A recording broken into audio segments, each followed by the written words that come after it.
This is a Channel 7 Severe Weather Bulletin. Good afternoon, everyone, and a Merry Christmas to you. I'm meteorologist Barry Brandt, and there's an ice storm in progress across Arkansas. It's plodding along to the east, and that is some good news for you folks in the eastern part of the state, at least so far, but it will be bad news because this whole thing is moving so slowly. It'll be with us for a long time right now, all the way into central Arkansas.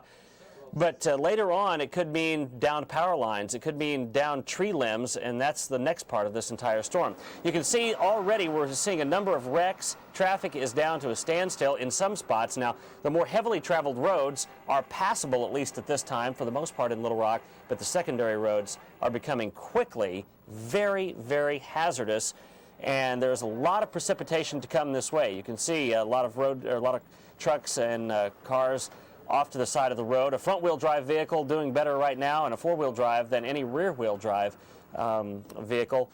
And we're going to see this whole area continue for quite some time to come. There you can see the traffic on 630 moving in both directions, and it is moving some, but the rate of flow is about 25 miles an hour or so. And again, the side streets are slicker than that. This is not all of it, though. On the regional radar, or on the winter storm map tonight, we can see that we have an ice storm warning in effect, a winter storm warning north. That means that some sleet and snow could accumulate there, but mainly it is an ice thing that we're talking about, and it runs all the way down to about San Antonio, Texas.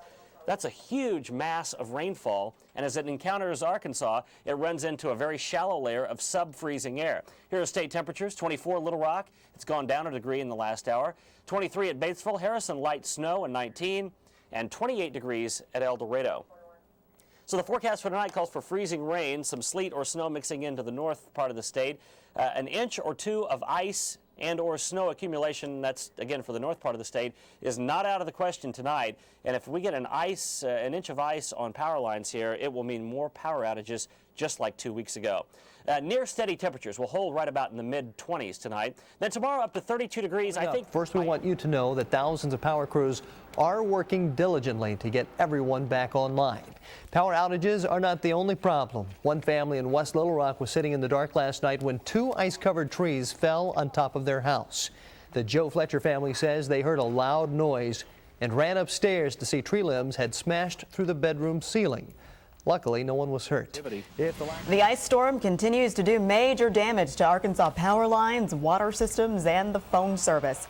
Good evening, I'm Carla Wade, and for Karen Fuller. And I'm Kerry Martin. Governor Huckabee says this has been one of the worst natural disasters to happen in the state of Arkansas. It looks like the worst part of this ice storm is over, but we are supposed to get more freezing rain and drizzle tonight. It will take weeks to get all of our utility systems back to normal. Energy says it will take at least 7 days to restore electricity to all of its customers. At one time today, 315,000 people were out of power across the state. Here's a quick look at the latest numbers. Energy now says 192,000 customers are offline.